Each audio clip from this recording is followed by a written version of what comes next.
आदिम तीर्थंकर प्रभु आदिनाथ मुनिनाथ, आधि व्याधि अघमद मिटे, तव पद में मम्मात। चरण शरण है आपके, तारण तरण जहाज, भव दधि तट तक ले चलो, करुणा कर जिन राज। बोलिए आदि ब्रह्मा श्री आदिनाथ जी भगवान की जय। परम पूज्य आचार्य भगवंत गुरुदेव श्री विद्यासागर जी मुनि महाराज की जय। बंधा जी के अक्षयकारी श्री अजित नाथ जी भगवान की जय। परम पूज्य मुनि श्री 108 विनम्र सागर जी महाराज की, मुनि संघ की नमोस्तु भगवान। एक कथानक पिछले 15 दिनों से लगातार चल रहा है। आप YouTube चैनल पर उसको रोज सुनते हैं बहुत सारे लोग, ऐसा मैं मानता हूं। पिछले सत्र में आपने सुना कैसे महाराज शेणिक दिगंबर मुनिराज गुणसागर स्वामी के सामने जाकर के जब खड़े हुए और पूछा कि महाराज आप हमारे घर से बिना आहार किए लौट गए। अवधि ज्ञान के धारक वे मुनिराज ने जब वह बात कही कि आपने नीचे जमीन के अंदर हड्डी मल विष्टा इत्यादि अवशिष्ट पदार्थ जमा हुआ था, जिसके कारण मैं वहां से लौट गया। उसके बाद महाराज शेणिक शेलना से फिर पूछते हैं कि वे 3 मुनिराज और जो इनसे पहले आए थे वो क्यों लौट गए। उस पर भी महाराज शेणिक का एक भाव था कि अंदर से दिगंबर जैन गुरुओं की परीक्षा करने का, और वो भी किया। जब गुणसागर मुनिराज जो अवधि ज्ञान के धारी थे, उनके अलावा जब दूसरे मुनिराज के पास महाराज शेणिक गए तो महाराज शेणिक ने छेलना को आगे करके एक और मुनिराज से पूछा कि भगवान आप सुबह हमारे यहाँ आहार के निमित्त पधारे थे और आप बिना आहार किए वहाँ से क्यों लौट गए। इस प्रश्न के उत्तर पे मुनिराज वो बात कह रहे थे कि कैसे चेलना ने जब पड़गाहन किया तो बार बार चेलना संबोधन दे रही थी कि हे त्रिगुप्ती के धारक मुनिराज, अत्र अत्र अत्र अवतर अवतर तिष्ठ तिष्ठ। तो 3 गुप्तियां मेरे जीवन में बनी नहीं। मैं अपनी काय गुप्ती से स्खलित हो गया, और काय गुप्ती से स्खलित होने के कारण ही मैंने चेलना के उस संबोधन के होने पर वहां पर खड़ा होना उपयुक्त नहीं समझा और वापस लौट गया। तब महाराज शेणिक पूछते हैं कि महाराज आपने कहा कि आपकी काय गुप्ती नहीं बनी, तो आपकी ऐसा कौन सा कारण उपस्थित हो गया कि आपकी काय गुप्ती स्थिर न रह सकी। इस प्रश्न के उत्तर पर मुनिराज ने अपने जीवन में घटी एक घटना कही। जितने भी कथानक मैं कहता हूं, ये सारे कथानक मेरे खुद के बनाए हुए नहीं है। ये कथानक जैन आगम में गुरुओं ने दिए हैं, और गुरुओं ने वही दिया है जो गुरुओं ने देखा है। याथा तथ्यम बिना च विपरीतात, जो बिल्कुल यथार्थ में घटित हुआ वे ही कथानक गुरुओं ने देखे, जो देखे वो कहे, और जो कहे वही मैं अपने मुंह से आपसे कह रहा हूं।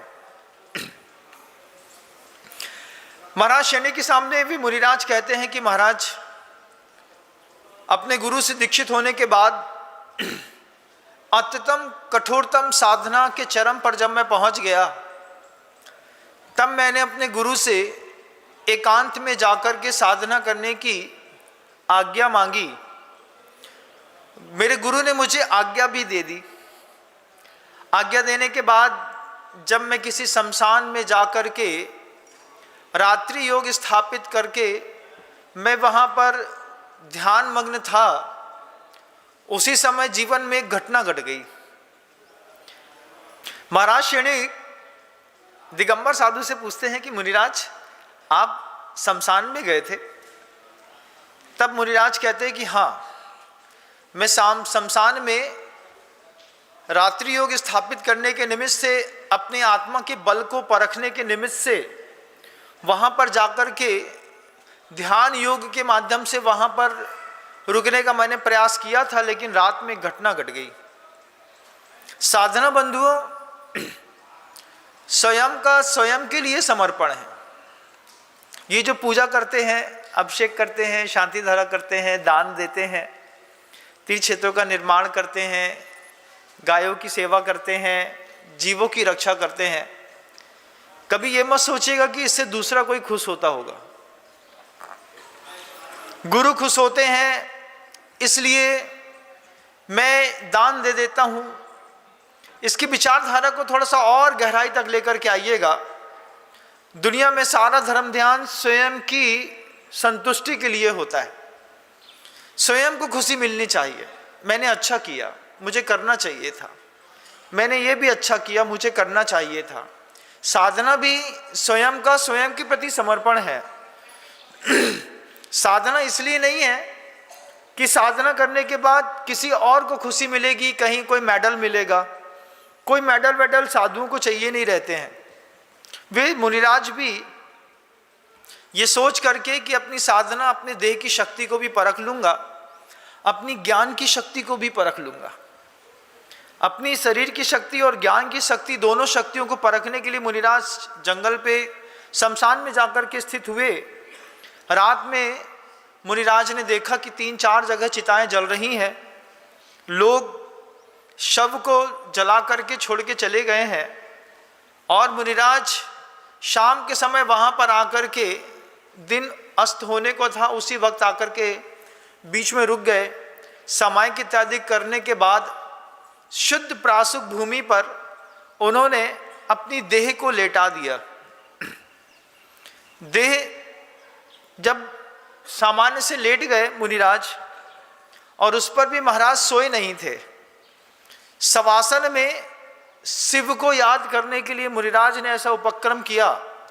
कई बार ऐसा लगता है कि शवासन में ध्यान करना बड़ा सरल होता है, लेकिन बहुत जल्दी निद्रा आ जाती है बंधुओं। कभी भी लेट करके, चित्त लेट करके और कभी ध्यान करने की कोशिश करिएगा, 5 मिनट में झपके जाएगी, आप सो जाएंगे, क्योंकि बॉडी पूरी रिलैक्स हो जाती है। और रिलैक्स होने पर कब नींद आ जाती है पता नहीं चलता। लेकिन उन मुनिराज ने शवासन लगाया। शवासन में बिल्कुल जैसे मुर्दा पड़ा रहता है, ऐसे ही वो शमशान घाट में जैसे कोई मुर्दा पड़ा है, ऐसी 3-4 चिताओं के बीच में चुपचाप लेट करके और ध्यान मग्न हो गए। अंदर अंदर वे हर चीज़ का चिंतन कर रहे थे। संसार की अनित्यता कैसी है, संसार में मैं किस निमित्त से आया हूँ, मुझको क्या क्या जीवन में प्राप्त करना है। ऐसे बहुत विचारों में महाराज का चिंतन निरंतर चल रहा था। जब तक जीवन में 7 तत्व के बारे में जानकारी नहीं हो, तभी तक आदमी एक दूसरे के सामने गिड़गिड़ाता है। कब तक गिड़गिड़ाते हैं?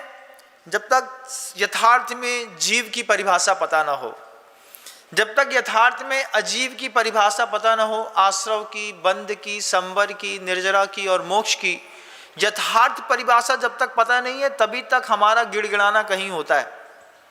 जिस दिन संवर, निर्जरा, आश्रव, बंध, मोक्ष, जीव अजीव के बारे में कोई आत्मा गहरी जानकारी और रहस्य को समझ जाती है, उसका कहीं पर भी गिड़गिड़ाना बंद हो जाता है। महाराज चुपचाप शवासन में लेटे थे, अपने ज्ञान के उस क्षयोपम से अपने आप को परख रहे थे। सोच रहे थे कि देखो, कान में यहाँ से लोमड़ी के चिल्लाने की आवाज़ आ रही है, यहाँ से सियार की आवाज़ आ रही है। ये रात में मैं जीवित हूँ, मृत समझकर खा भी जाएं तो भी अपनी परीक्षा करके देखनी है। 3-4 चिताएं जल रही थी तो उसकी अग्नि प्रज्वलित थी, उसका धुआं निकल रहा था। आधे सड़े हुए मुर्दे से कुछ गंध भी आ रही थी, भयावता थी। कुछ 2-4 कुत्ते काले खूंखार शमशान घाट में भौं-भौं की आवाज़ दूर से लगा रहे थे। अचानक ऐसा होता था कि उस मुनिराज की उस देह के बगल से कभी कोई जानवर निकलता, 2 मिनट के लिए रुकता, सूंघता, शरीर की गर्मी को महसूस करता और भाग जाता। मुनिराज की अपनी साधना थी। जैसे जैसे घनघोर रात्रि होने लगी वैसे वैसे ही जानवर महाराज की देह के पास तो आते, लेकिन महाराज को बिना कष्ट दिए वापस चले जाते। लेकिन अभी भी 3-4 चिताओं में मुर्दे जल रहे थे। अचानक वे साधु कहते हैं, महाराज शेणिक, जब मेरी ऐसी स्थिति थी और मैं निश्चल होकर के शवासन में पड़ा था कि मैं अपने उस 7 तत्वों में, उस जीव तत्व और अजीव तत्व के बारे में गहन चिंतन में डूबा हुआ था। मैं बार बार सोच रहा था कि ये जो सामने जिसको मैंने लेटाया है, ये लेटी हुई चीज अलग है और मैं इसके अंदर बैठा हुआ कुछ अलग हूं। ध्यान की कई श्रेणियां होती हैं। उत्तिष्ठ उत्तिष्ठ भी होती है, उत्तिष्ठ उपविष्ट भी होती है, उपविष्ट उत्तिष्ठ भी होती है और उपविष्ट उपविष्ट भी होती है। ये श्रेणियां कुछ ध्यान की आचार्यों ने ग्रंथों में कही है। उत्तिष्ठ उत्तिष्ठ क्या है महाराज? कि देह से खड्ग मुद्रा में खड़े हुए हैं। जैसे तलवार को जमीन पर सीधी गाड़ दो तो जैसे सलवार का शेप दिखाई देता है, ऐसे बीच में एक उसका बक्खा दिखाई देता है, ऊपर एक मूठ दिखाई देती है और बिल्कुल सीधी वो खड़ी दिखाई देती है। इसको खड्ग आसन कहते हैं। ऐसे मुनिराज जब सीधे खड़े हो जाते हैं, देह से भी और अंतर के भावों से भी खड़े रहते हैं, भावों में भी उज्ज्वलता रहती है और देह में भी उज्ज्वलता रहती है, तब ऐसे आसन को उत्तिष्ठ उत्तिष्ठ आसन कहते हैं। कुछ आसन ऐसे होते हैं जिसमें उत्तिष्ठ उपविष्ट होता है। देह से तो खड़े रहते हैं लेकिन परिणामों से कई बार बैठ जाते हैं। ऐसी भी स्थितियां साधक के जीवन में बनती हैं। उत्तिष्ठ उपविष्ट की स्थिति भी बनती है कि शरीर से तो बैठे रहते हैं लेकिन परिणामों में बहुत ऊंचे उठे रहते हैं। ऐसे 22-23 तीर्थंकर जो हैं वे पद्मासन से ही निर्वाण को प्राप्त हुए। शरीर से बैठे हैं लेकिन भावों से उठे हुए हैं। उपविष्ट उत्तिष्ठ। फिर एक और आसन होता है उपविष्ट उपविष्ट का। शरीर से भी बैठे रहते हैं और परिणामों से भी बैठे रहते हैं। पंचम काल के साधुओं में भी उपविष्ट उपविष्ट की स्थिति ज्यादा दिखाई देती है। किसी में उपविष्ट उत्तिष्ठ की, किसी में उत्तिष्ठ उत्तिष्ठ की, किसी में उत्तिष्ठ उपविष्ट की। महाराज ने अपने शरीर को लेटा तो दिया, उपविष्ट का आसन था, लेकिन महाराज अपने भावों से बिल्कुल सजग थे। मुनि महाराज शेणिक से कहते हैं, महाराज शेणिक, जिस वक्त मैं लेटा था और रात्रि में घनघोर रात्रि गहन हो गई, मुझे स्मृति तो नहीं है लेकिन मध्य रात्रि हो गई होगी, क्योंकि मेरी बंद पलकों में ऊपर से चंद्रमा, पूर्णिमा के चंद्रमा की रोशनी अंदर प्रवेश कर रही थी। शरीर धीरे धीरे मंद वायु से शीतल हो रहा था। मैं उस शीतलता को अनुभव भी कर रहा था और जीव और अजीव दोनों तत्वों के बारे में मेरा चिंतन धीरे धीरे गहन हो चला था कि अचानक उस शमशान घाट में एक मांत्रिक आया। कौलिक कहते हैं उसको कोई विद्या सिद्ध करनी थी। उस विद्या सिद्ध में किसी मृत शव की खोपड़ी पर खीर पकाई जाती है। दूध और चावल वो साथ में लेकर के आया था। मंत्र की शक्तियां थी। उसने 3-4 जलते हुए मुर्दों में से एक मुर्दे में से खोपड़ी फोड़ करके निकाल ली। आप लोग कहते हैं ना, भैया जब तक कपाल फूटने की आवाज नहीं आए तब तक मुर्दा को छोड़ो मत। वो यही होता है कि जब कभी ऐसा छोड़ करके चले जाते हैं तो उस खोपड़ी से तंत्र विद्या इत्यादि करके कई कौलिक लोग जो होते हैं वो कुछ विशेष प्रकार की शक्तियों का आवाहन करते हैं। तो जब तक खोपड़ी छटकने की आवाज नहीं आती तब तक प्राय करके आप लोग शमशान घाटों से वापस नहीं आते। बोले नहीं होती है तो उसको डंडा मार मार करके उसको फोड़ देते हैं। उस कौलिक ने एक साबुत खोपड़ी लेकर के आया। खोपड़ी के ऊपर के भाग को साफ सुथरा करके मांस इत्यादि को हटा करके शुद्ध हड्डी में उसने सामने रख ली। फिर 3-4 जो चिताएं जल रही थी उन चिताओं में से एक चिता में से एक अर्ध जला हुआ मुर्दा लेकर के आया। दूसरी तरफ से भी बड़ा खोजबीन करने के बाद एक और शव को खींच करके लाया और मैं वहां पर लेटा हुआ था। मैं अपने जीव और अजीव तत्व के उस गहन चिंतन में लगा था कि चंद्रमा मेरी आंख के ऊपर आ गया है। मैंने आंख नहीं खोली थी, लेकिन पलकों के ऊपर जो शीतलता आ रही थी, उस शीतलता से इस बात का एहसास मुझे हो रहा था कि रात्रि के 12-1 तो बज गए होंगे। पूर्णिमा का दिन था और पूर्णिमा की रात्रि में वो चंद्रमा की शीतलता से मेरी देह बिल्कुल ठंडी हो गई। आहार इत्यादि करने के कारण पेट पे थोड़ी बहुत शरीर संबंधी बाधाएं हो रही थी, लेकिन मेरा संकल्प था कि मैं अब जब तक सूर्य का उदय नहीं होगा तब तक अपने स्थान से करवट भी नहीं बदलूंगा। तो लगातार 6 घंटे तक एक करवट पर सोना कभी देखिएगा। मैं हमेशा कहता हूं कि जीवन में 2 शक्तियां, गृहस्थ हो या साधु, दोनों को जरूरी होती है। पहली बात तो किसी भी गृहस्थ में या साधु में समझ शक्ति का होना जरूरी होता है, और दूसरी सहन शक्ति का। गृहस्थी चलानी हो या साधु जीवन, अगर समझ शक्ति नहीं है और सहन शक्ति नहीं है तो दोनों खराब हो जाते हैं।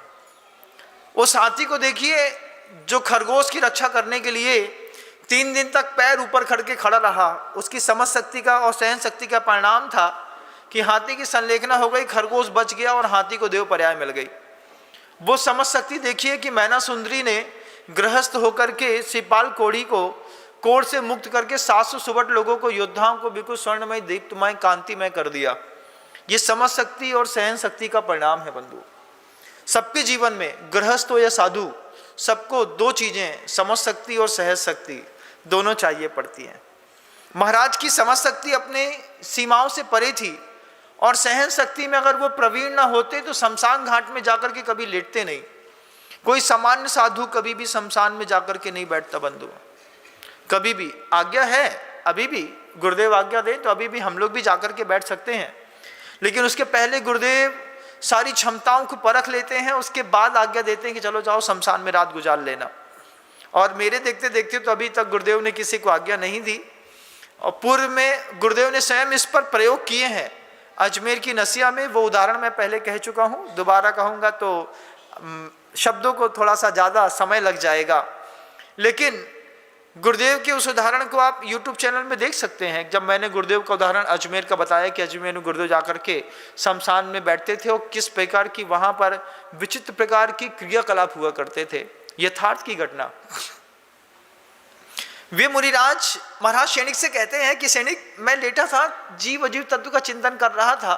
कभी मेरा उपयोग जीव तत्व के ऊपर चला जाता, कभी मैं अजीव तत्व में इस पौद्गलिक परिणमन को देखता रहता, तो मुझे अंदर ही अंदर बड़ा संवर और निर्जरा जो मेरा मुख्य उद्देश्य है, उस उद्देश्य में मुझे लग रहा था कि मैं उसको करने में सक्षम हो रहा हूँ, कि अचानक उस मांत्रिक ने 2 तरफ से 2 मुर्दे ला करके एक एक करके, और जहाँ मैं लेटा हुआ था उस मेरे लेटे हुए भाग में 2 दिन पहले ही मैंने केसलोच किए थे।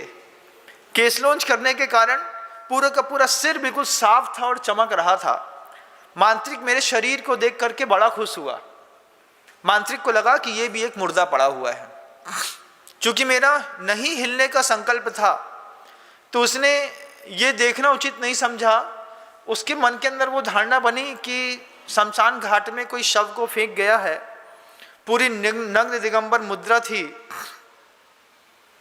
मांत्रिक बड़ा खुश हुआ कि इस निमित्त से मुझे मेरी कौलिक की विद्या सिद्ध हो जाएगी, और 2 तरफ से आधे जले हुए मुर्दों को ला करके उसने मेरे सिर के पास 2 मुर्दे और रख दिए।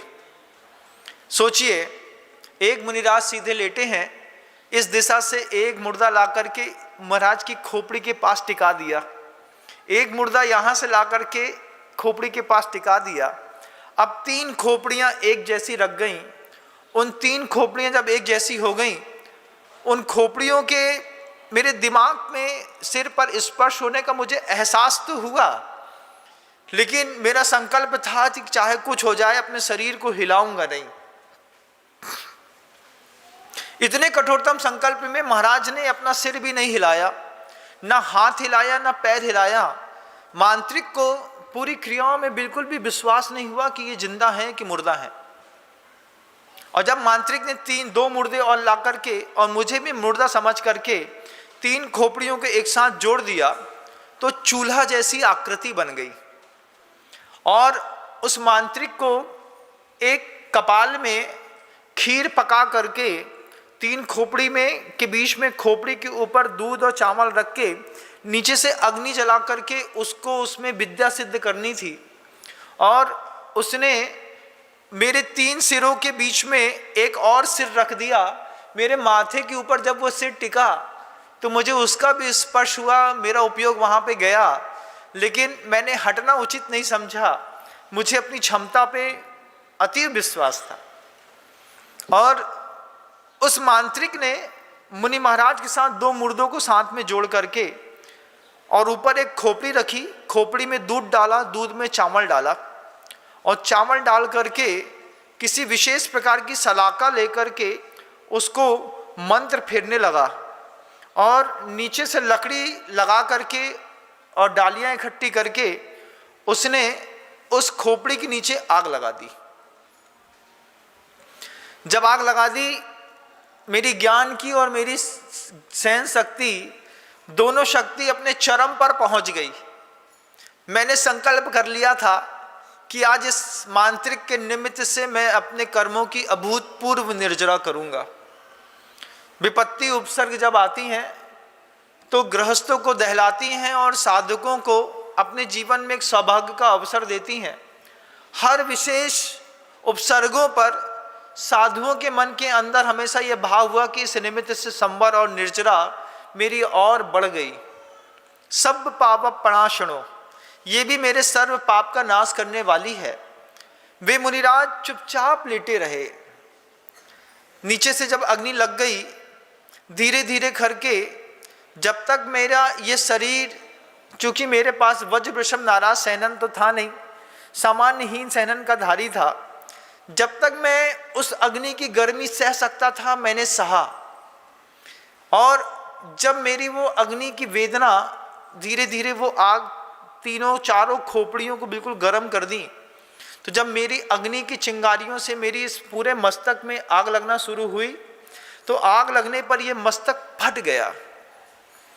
और फटने पर मेरी काय में चंचलता आ गई, मेरा सिर थोड़ा सा लुढ़क गया, सिर थोड़ा सा मूर्छित हुआ। मैं मूर्छित होने पर सिर इस तरफ हिला तो सिर के हिलने पर जीवित साधु के सिर के ऊपर जो जल चुका था उसके ऊपर खीर गिर गई, गरम खीर जले हुए सिर पर। कल्पना करिए आंख बंद करके साधु की क्षमता और समता का। इतनी क्षमतावान साधु शमशान में जा करके अपने ज्ञान और सहन शक्ति की परीक्षा कर रहे थे। जिनको 7 तत्वों की जानकारी हो वो दुनिया में कभी किसी के सामने नहीं गिड़गिड़ाता, लेकिन जिनको 7 तत्वों की जानकारी नहीं होती है वो जरा जरा सी बात में भिकमंगेपने को स्वीकार करता हुआ हाथ जोड़ता फिरता है। मुनिराज के मन के अंदर वो संबर और निर्जरा चरम पर थी। वो सोच रहे थे देह ही तो है, छूट जाएगी तो छूट जाएगी, लेकिन मेरी साधना के अंतिम परिणाम तक मुझे अपने आप को टटोलना है। साधना क्या है? स्वयं के प्रति समर्पण का नाम साधना। मुनिराज लेटे रहे, लेकिन मुनिराज के जब वो सिर फट गया और उनको मूर्छा आ गई, मूर्छा आने के कारण उनकी गर्दन झुक गई और झुकती हुई गर्दन को उस मांत्रिक ने, जो कि पीछे बैठा था हड्डी के ऊपर, एक और हड्डी के ऊपर बैठ करके वो साधना कर रहा था, उस साधक ने देखा कि मेरी विद्या भ्रष्ट हो गई है और ये व्यंतर जो है वो भूत में शव में प्रवेश कर गया है, जिससे शव हिल गया है। तो मांत्रिक मारे भय के बिना पीछे पलटे भाग गया, लेकिन भाग जाने से मेरी मूर्छा दूर न हुई। वो अग्नि वहां पर अभी भी जल रही थी और जलती हुई वो उबलती हुई जो खीर थी वो मेरे पूरे के पूरे सिर पर और मेरी आंख से होती हुई ऐसी बह गई। तो मेरे ये आंख का भाग, ये पूरा माथा, ये कान पूरा का पूरा गर्म खीर से कंधा सहित सब जल गया। इन स्थितियों में भी प्राण नहीं निकले। रात्रि में कोई जंगल में शमशान घाट में आने का किसी का सवाल ही नहीं था। सुबह सुबह जिनदत्त सेठ अपने दैनिक क्रियाकलाप के लिए जब उस मार्ग से निकले तो उन्होंने देखा कि दिगंबर मुनिराज पिची कमंडलधारी वहाँ पर मूर्छित अवस्था में पड़े हुए हैं। तो उन्होंने, जिनदत्त सेठ ने सबसे पहले आकर के मेरी हृदय की गति को देखा।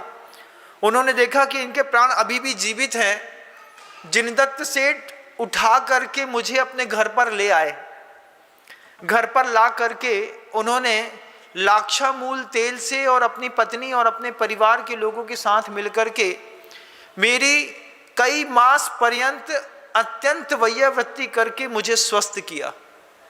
आज उस लाक्षामूल तेल का वो कमाल निकला कि ये जो मेरा पूरा का पूरा चेहरा जल गया था, इस जलने के बावजूद आपको चेहरे पर एक भी निशान दिखाई नहीं देगा।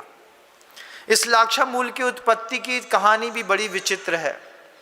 तुंकारी के हाथ का बना हुआ लाक्षामूल का जो तेल था 7 घड़ों में स्थापित था। लाने वाले के हाथ से 5 घड़े फूट गए, लेकिन देने वाले के मन के अंदर क्षोभ पैदा नहीं हुआ। एक ही बात कहा कि जब तक मुनि महाराज के पास तक ये तेल बहुमूल्य पहुंच ना जाए, वो स्वस्थ हो जाए, बस यही मेरे तेल का पारिश्रमिक है, यही आपके जीवन का पारिश्रमिक है कि मेरे द्वारा दी गई संपत्ति, मेरे द्वारा दिया गया दान मुनिराज जैसा चाहते हैं वहां तक लग जाए। वो तुंकारी ने कभी भी चूचा नहीं करी और जिनदत्त सेठ ने अभूतपूर्व वैयावृत्ति करके मुझे पुनः तैयार किया। परिवार के लोगों ने पड़गाहन इत्यादि किया और चातुर्मास भी उसके बाद मेरा उन्हीं के नगर पे हुआ। लेकिन चूंकि मैं मनोयोग वचन योग से अपनी स्थिरता को प्राप्त था, लेकिन काय योग की चंचलता एक बार मेरी बिगड़ गई। उसके बाद से आज तक मेरा काय योग स्थिर न हुआ और काय योग की स्थिरता नहीं बनने के कारण जब तक मन की, वचन की, काया की, तीनों की एकाग्रता नहीं होती है तब तक ध्यान की उत्कृष्टतम स्थिति नहीं बनती और उत्कृष्ट ज्ञानों की प्राप्ति नहीं होती बंधुओं। अवधि ज्ञान को प्राप्त करने के लिए मन, वचन और काया तीनों की योग्यता का, एकाग्रता का, गुप्ति का होना जरूरी था। मेरी काय गुप्ति बिगड़ गई और चेलना बार बार ये संबोधन दे रही थी कि हे त्रिगुप्ति के धारक मुनिराज, अत्र अत्र अत्र अवतिष्ठ तिष्ठ तिष्ठ। मैंने सोचा कि जब मेरी काय योग की स्थिरता है नहीं, मुझे भूख तो लगी थी, शरीर में क्षुधा वेदना का उदय तो था, लेकिन चेलना की उस संबोधन से मैं चुपचाप वापस लौट गया। मुनिराज के मुख से सैनिक ने जब इस तरीके का संवाद सुना, सैनिक सुन करके अभिभूत हो गए।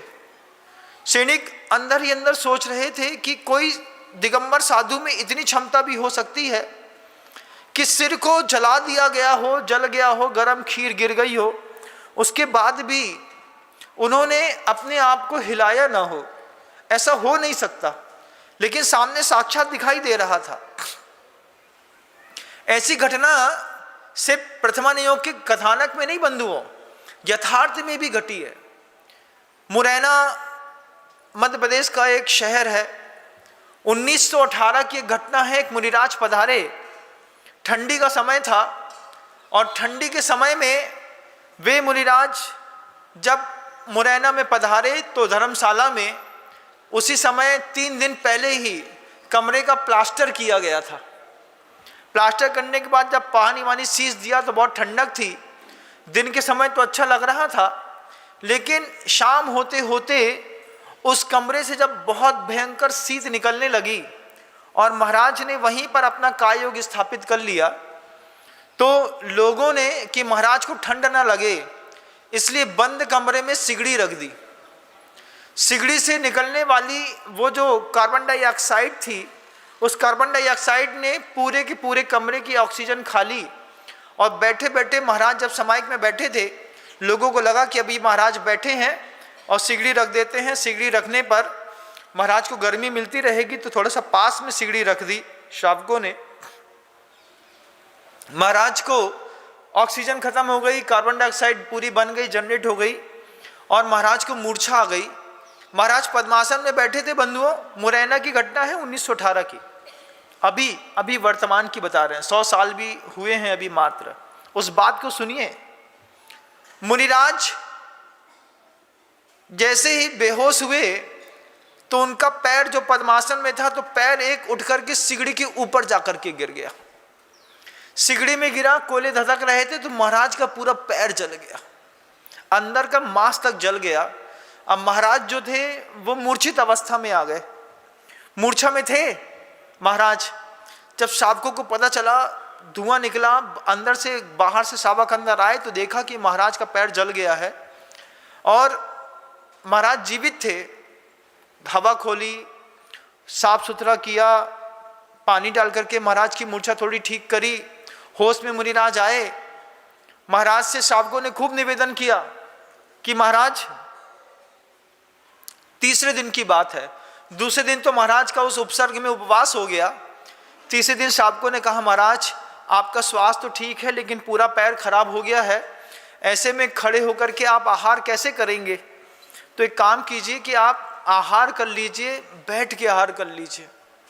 मुनिराज ने कह दिया, जब तक मेरी पैर में खड़े होने की ताकत ना हो तब तक मेरा आहार जल का त्याग है। ये जैन साधु की समता और क्षमता है बंधु।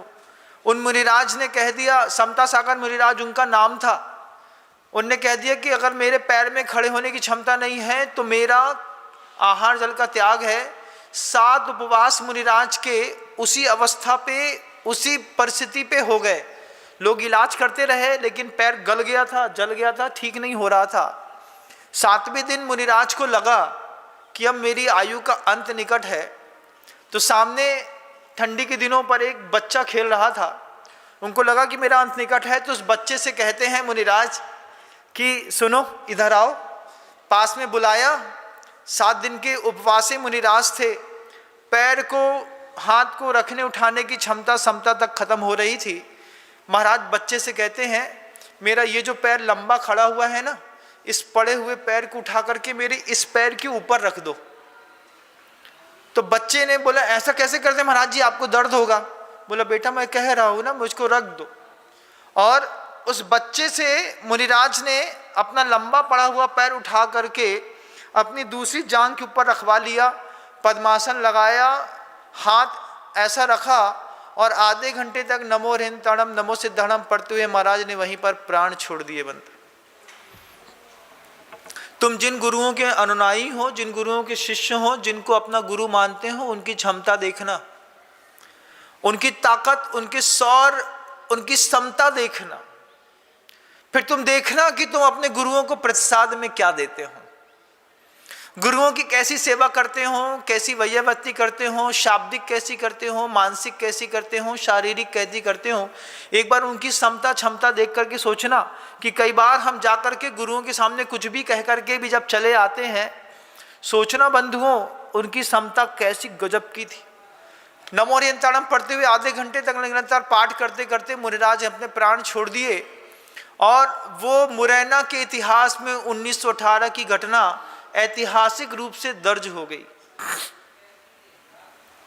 जब उस काय गुप्ती के मुनिराज नहीं धारण कर पाने पर महाराज शैनिक को वो घटना सुनाई, महाराज की उस भाव को देख करके महाराज शैनिक ने अपने आप को धन्य धन्य महसूस किया।